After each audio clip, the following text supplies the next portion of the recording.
Assalamualaikum warahmatullahi wabarakatuh. Salam guru penggerak. Hari ini bertemu lagi dengan saya Erin Murniasi, calon guru penggerak angkatan 9 dari Kota Depok yang berasal dari TK Cikal Ceria.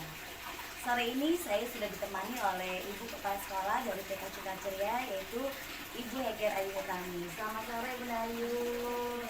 Gimana kabarnya Bunda Ayu? Alhamdulillah baik. Bunda Ayu, mohon maaf ya mau mengganggu waktunya Bunda Ayu. Ada beberapa hal yang ingin saya ngobrol-ngobrolin dengan Bunda Ayu. Bunda Ayu tentunya Bunda Ayu sering sekali mengalami masalah-masalah yang terkait dengan dilema etika dan kehidupan moral, di mana Bunda Ayu harus mengambil keputusan tentang hal itu. Ada pertanyaan yang ingin saya ajukan Bunda Ayu. Selama ini bagaimana Bunda Ayu dapat mengidentifikasi kasus-kasus yang merupakan dilema etika atau bujukan moral? Untuk masalah-masalah yang terkait etika itu sebenarnya kembali lagi kepada kode etik atau aturan-aturan yang berlaku, baik dari segi profesi kita sebagai pendidik, ya tentunya sebagai pendidikan kita juga punya tanggung jawab kita, tuntunan bagaimana cara kita bersikap, apa yang boleh dan tidak boleh, seperti itu. Jadi ketika ada sesuatu yang tidak sejalan dengan kode etik ini, itulah yang menjadi acuan untuk mengidentifikasi masalah-masalah yang ada. Baik Bunda Ayu, yang kedua, bagaimana menurut Bunda Ayu menjalankan pengambilan keputusan di sekolah, pertama untuk kasus-kasus di mana ada dua kepentingan yang sama atau sama-sama mengandung nilai-nilai kebaikan. Jika ada dilema dalam pengambilan keputusan ya, di mana masing-masing keputusan itu memiliki tujuan kebajikan dan Kebajikan yang saling bersinggungan. Yang pertama memang kita perlu lihat kembali lagi ke tujuan dari masing-masing pilihan itu. Biasanya saya menimbang-nimbang berbagai hal, jadi baik dari segi positifnya dan negatifnya dari masing-masing pilihan. Nah, kemudian mencoba membandingkan mana yang memberikan efek positif lebih besar, mana yang memberikan efek negatif yang lebih besar. Jadi terkait itu berarti dampaknya dulu dilihat ya Bunda Ayu. Dan itu pun juga keputusannya biasanya saya melibatkan pendapat dari berbagai pihak lain, misalnya dari segi guru-guru, dan kemudian juga mungkin meminta pandangan dari pengurus yayasan juga. Jadi bukan hanya kepala sekolah saja yang yang langsung mengambil keputusan, walaupun memang di akhirnya tetap muaranya keputusan itu tetap diambil oleh kepala sekolah, tapi dalam prosesnya pertimbangan-pertimbangan itu tetap perlu dijalankan. Berarti ada pihak-pihak lain yang Bunda Ayu itu petakan ya, seperti yayasan atau guru-guru yang lain. Nah, kemudian Bunda Ayu, langkah-langkah atau prosedur apa yang biasa Bunda Ayu lakukan ketika Bunda Ayu akan mengambil sebuah keputusan? Pertama, mengidentifikasi masalahnya dulu, ya. Seberapa urgent masalah itu untuk segera diatasi. Kemudian mencari faktor-faktor penyebabnya apa gitu. Jadi ketika ada masalah kan kita inginnya tidak tidak hanya diselesaikan secara permukaan, tapi mencari akar permasalahannya itu apa. Nah, setelah mengidentifikasi masalahnya, baru kemudian memetakan berbagai alternatif solusi. Kemudian juga kembali lagi ke yang tadi, menimbang-nimbang dari setiap alternatif itu mana yang plusnya lebih banyak, mana yang minusnya lebih banyak. Baik Bunda Ayu, berarti dari langkah-langkah tersebut nanti akan diambil satu keputusan yang dampaknya tidak hanya satu pihak yang merasakan, tapi semua ikut merasakan dampak positif dari keputusan yang nanti akan Bunda Ayu ambil. Hal-hal apa saja yang selama ini Bunda Ayu anggap efektif dalam mengambil keputusan pada kasus dilema etika? Pertama, pertimbangan tadi kode etik profesi kita sebagai seorang pendidik, kemudian juga kembali lagi kepada aturan-aturan yang berlaku yang ditetapkan di lingkungan sekolah, karena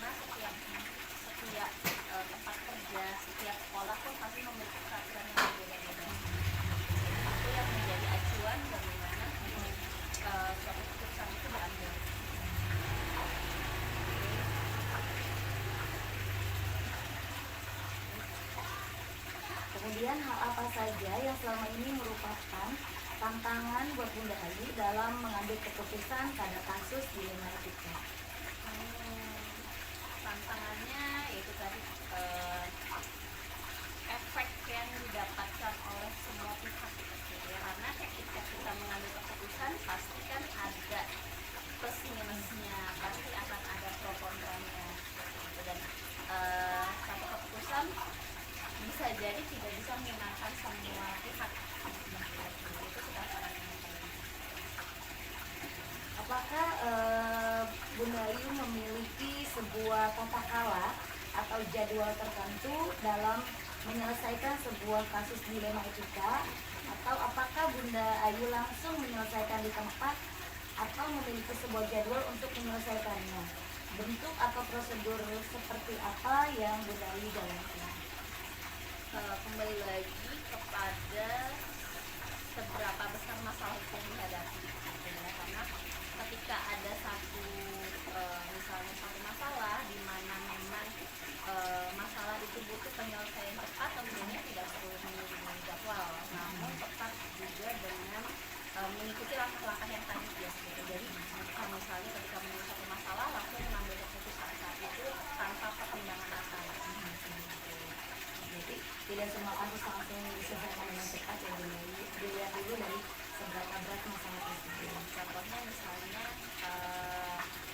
katakanlah ada guru yang melanggar aturan, tentunya kan kita tidak bisa langsung memberikan misalnya langsung menghentikan gitu ya, menghentikan guru tersebut untuk bekerja. Tentunya ada prosedur-prosedurnya seperti memberikan peringatan, kemudian juga pembimbingan juga gitu. Namun apabila misalnya sudah berbagai langkah itu dilakukan, tentunya kan mau tidak mau harus mengambil keputusan finalnya. Selanjutnya Bunda Ayu, adakah seseorang atau faktor-faktor apa yang selama ini mempermudah atau membantu Bunda Ayu dalam pengambilan keputusan dalam kasus dilema etika? Tentunya tim yang bekerja di sekolah, karena kan walaupun di sekolah itu kepala sekolah yang sebagai ujung kepalanya gitu ya, namun kan badannya ini kan adalah orang-orang yang ada di sekolah itu. Jadi masukan dari teman-teman semua, dari rekan-rekan guru, bahkan kami juga misalnya dari segi pekerja yang non guru gitu ya, misalnya seperti petugas kebersihan dan lain-lain, saya biasanya akan meminta pandangan dari sudut pandang mereka masing-masing. Dari semua hal yang telah disampaikan, pembelajaran apa yang bisa Bunda Ayu petik dari pengalaman mengambil keputusan dilema etika? Pertama, kembali lagi adalah semuanya kembali lagi kepada kode etik dan aturan-aturan yang berlaku gitu. Kemudian juga memang perlu kita sadari bahwa satu keputusan itu pasti ada faktor-faktor risikonya gitu ya. Setiap keputusan itu pasti akan ada konsekuensinya, baik positif maupun negatif, dan kita pun juga harus siap dengan segala keputusan yang sudah kita ambil. Baik, Bunda Ayu, sangat menarik sekali pembahasan kita kali ini mengenai kasus-kasus yang berhubungan dengan dilema etika, dan saya sangat mengapresiasi segala sesuatu yang telah Bunda Ayu putuskan di sekolah. Gitu. Alhamdulillah keputusan-keputusan yang Bunda Ayu ambil ini selalu membuat sekolah kita semakin baik. Baik, sukses terus buat TK Cikal Ceria. Terima kasih Bunda Ayu atas waktunya.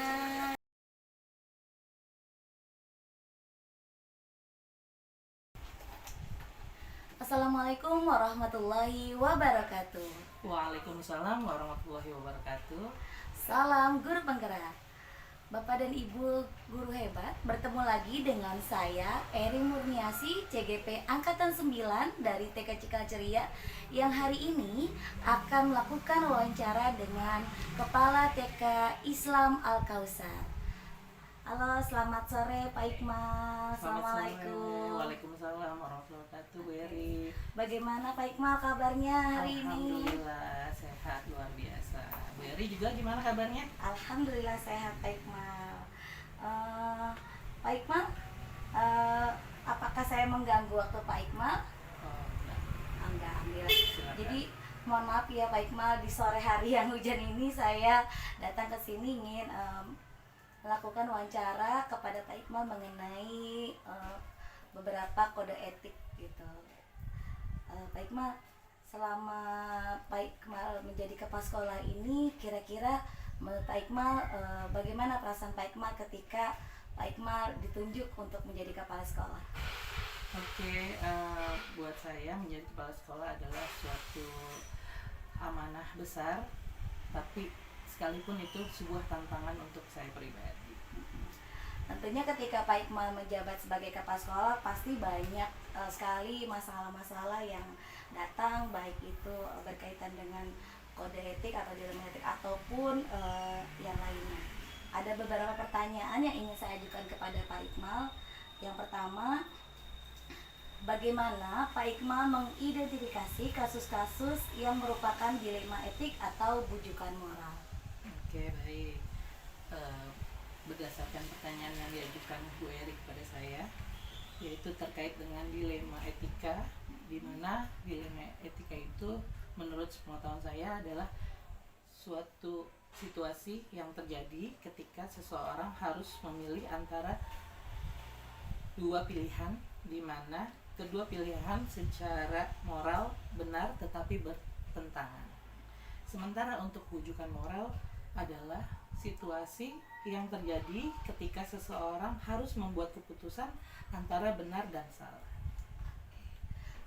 Nah, kemudian pertanyaannya selanjutnya yaitu bagaimana peran Pak Iqmal dalam menjalankan pengambilan keputusan di TK Islam Al-Kausar ini, terutama untuk kasus-kasus di mana ada dua kepentingan yang sama-sama benar atau sama-sama mengandung nilai kebajikan.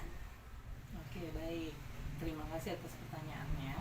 Untuk pertanyaan yang kedua, saya sebagai kepala sekolah, sebagai pengambil keputusan, tentunya harus melihat dulu kasusnya seperti apa. Jadi dalam hal ini saya tidak langsung menjudge atau mengambil keputusan secara sepihak. Oke, seperti itu. Ya. Jadi harus ada pihak lain yang Pak Iqmal ikut sertakan ya dalam pengambilan keputusan ini. Iya, betul. Dalam hal ini biasanya siapa Pak Iqmal yang Pak Ya, Iqmal dalam ajak? hal ini bisa dewan guru atau murid itu sendiri. Gitu. Lalu langkah-langkah atau prosedur seperti apa yang biasanya Pak Iqmal lakukan dalam menghadapi masalah dilema etik atau bujukan moral ini? Oke, langkah-langkah yang bisa saya ambil dalam hal dilema etika ini adalah yang pertama, mengenali bahwa ada nilai-nilai yang paling bertentangan dalam situasi ini. Yang kedua, menentukan siapa yang terlibat dalam situasi ini. Lalu kumpulkan fakta-fakta yang relevan dengan situasi ini. Selanjutnya, pengujian benar atau salah. Lanjut, pengujian paradigma benar melawan benar, melakukan prinsip resolusi, yaitu yang ketujuh, investigasi, yang ke-8 buat keputusan, dan yang ke-9 adalah lihat lagi keputusan dan refleksikan.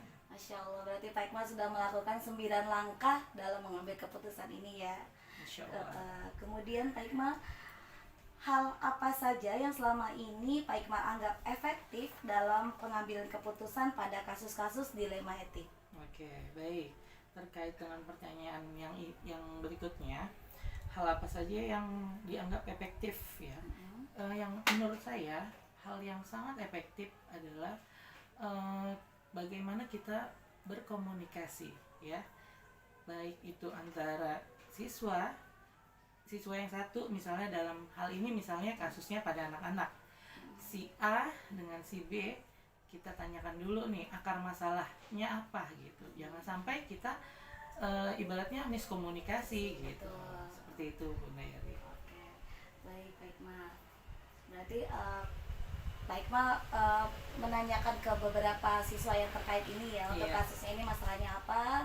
Kemudian Pak Iqmal coba melakukan konfirmasi balik kepada siswa tersebut. Betul, check and recheck Check ya. and recheck, Oke. betul. Kemudian Pak Iqmal, hal apa saja yang selama ini Pak Iqmal lakukan yang merupakan tantangan dalam pengambilan keputusan pada kasus-kasus dilema etik? Oke, yang merupakan tantangan buat saya pribadi adalah ketika kita salah untuk mengambil keputusan itu sendiri. Misalnya si A dengan si B ada masalah nih gitu. Nah, setelah kita cari tahu, kita cross check, tiba-tiba yang menjadi misalnya yang salah itu misalnya si A, terus sementara di lapangan saya menuduh atau mengambil keputusan bahwa yang salah adalah si B. Itu yang merupakan tantangan buat saya. Oke, baik. Kalau begitu memang kita harus pintar-pintar mencari tahu ya Pak Iqmal ya. Betul, menggali informasi, informasi mencari permasalahannya lagi. apa gitu. Sebenarnya yang bermasalah ini yang mana seperti itu Betul. ya. Kemudian apakah Pak Iqmal memiliki sebuah tata kala atau jadwal tertentu dalam sebuah penyelesaian kasus dilema etika? Apakah Pak Iqmal langsung menyelesaikan di tempat atau memiliki sebuah jadwal untuk menyelesaikannya? Bentuk atau prosedur seperti apa yang Pak Iqmal jalankan? Oke, berdasarkan pengalaman saya, ketika ada masalah yang terjadi di lapangan, maka saya langsung pada saat itu juga mengambil tindakan atau langkah-langkah untuk menyelesaikan permasalahan yang terjadi pada hari itu. Jadi yang saya ambil adalah langsung mengambil tindakan atau aksi. Oke, berarti tidak ditunda-tunda lagi ya Pak Iqmal. Khawatir Tidak ada kalau prosedur lagi ya. ditunda-tunda nanti ketika misalnya berupa kejadian barang bukti atau apapun itu nanti bisa aja kan berubah kalau kita tunda-tunda. Jadi kita putuskan untuk mengambil tindakan pada saat itu Oke, juga. berarti secepatnya ya Betul. ditindak ya, diambil keputusan. Nah, kemudian Pak Iqmal, adakah seseorang atau faktor-faktor apa yang selama ini mempermudah Pak Iqmal dalam mengambil keputusan dalam kasus-kasus dilema etika? Oke, baik. Faktor-faktor yang selama ini permudah atau membantu tentunya adalah seluruh dewan guru yang ada di lembaga kita.